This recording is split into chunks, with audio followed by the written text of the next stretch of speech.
ඔන්න ඉතින් අද මම ආවේ ලංකාවේ තියෙන තවත් එක් සුවිශේෂී පුරාවිද්‍යාත්මක ස්ථානයක් බලන්න. මේ තියෙන්නේ මහනුවර ගල්මඩුව රජමහා විහාරය.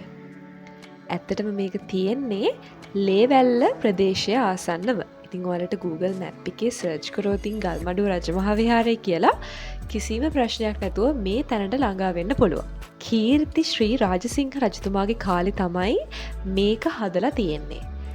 මේක පන්සලක් වුණාට දැන් ඉස්සර මේක කෝවිලක්. හැබැයි මේ කෝවිලේ වැඩ කටයුතු නිම කරන්න කලින් මේ කෝවිල හදන එක රජතුමා විසින් නවත්තලා තියෙනවා. ඇත්තටම මේ කෝවිල හදලා තියෙන්නේ කීර්ති ශ්‍රී රාජසිංහ රජතුමාගේ බිරිඳ වෙනුවෙන්. අපි දන්නවනේ මහනුවර රජපෙළපතේ අවසානම රජතුමා තමයි ශ්‍රී වීර පරාක්‍රම නරේන්ද්‍රසිංහ. ඊට පස්සේ ලංකාවේ මහනුවර රාජධානිය රජකම් කරන්න පටන් ගත්තේ නායක්කර් වංශිකයෝ. මේ නායක්කර් පෙළපතේ රජවරු 4 දෙනෙක් ලංකාවේ මහනුවර රාජධානිය පාලනය කරලා තියෙනවා. ඒ 4 දෙනා තමයි ශ්‍රී විජය රාජසිංහ, කීර්ති ශ්‍රී රාජසිංහ, රාජාධි රාජසිංහ, අවසාන වශයෙන් ශ්‍රී වික්‍රම රාජසිංහ. ඉතින් මේ කෝවිල ඉදි කරලා තියෙන්නේ දකුණු ඉන්දීය පල්ලව ගෘහ සම්ප්‍රදාය අනුව. ඔයාලට පේනවද මේ කෝවිලේ උඩ ගහලා තියෙන ටකරන් වලින්? ඉතින් මේක නිම කරේ නැහැයි කියලා මම කියවනේ. ඒ නිසා පසු කාලිනව තමයි මේ ගොඩනැගිල්ල ආරක්ෂාවට ටකරන් වලින් වහලයක් හදලා තියෙන්නේ. ඔයාලා දන්නවද මේ කෝවිලේ තවත් සුවිශේෂී රහසක් තියෙනවා. ඒ තමයි මේ කෝවිලේ එක ගලක් ගලවලා අයින් කරොතින් මේ කෝවිලම එකවර බිමට සමතලා වෙනවයි කියලා සඳහන් වෙනවා. ඉතින් මේ කෝවිල ඇත්තටම හදලා තියෙන්නේ රජතුමාව මරන්න. ඒ කියන්නේ මේක මර උගුලක්. ඉතින් මේක මර උගුලක් කියලා හොයාගන්නේ මීගස්තැන්නේ අධිකාරම්.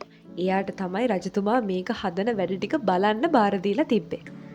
කොහොම නමුත් ওই මර උගුල ගැන දැනගත්තට පස්සේ රජතුමා මේ කෝවිලේ වැඩ නිම කරන්නත් කලින්ම මේකේ වැඩ නතර කරන්නට කියලා උපදෙස් දීලා තියෙනවා.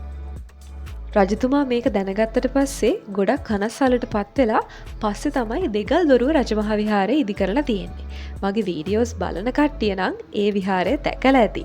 එහෙම බලලා නැති කට්ටිය ඉන්නවා නම් එයාලට බලන්න මම වීඩියෝ එක උඩින් මෙන්ෂන් කරන්නම්කෝ. පසු කාලීනව මේක විහාරස්ථානයක් විදියට ගොඩනැගිලා තියෙනවා. ඉතින් ඒක තමයි අද මේ අපි දකින ගල්මඩුව රජමහා විහාරය.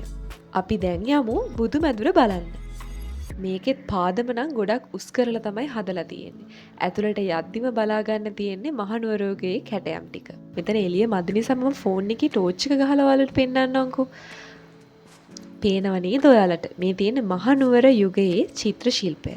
වත් පොඩි දෙයක් තියෙනවා මතක් කරන්න. ඔයාලට මතක ඇති අපි පොඩි දවස්වල ටීවී එකේ ගියා රාණි සඳුන් සබන් ඇඩ් එක.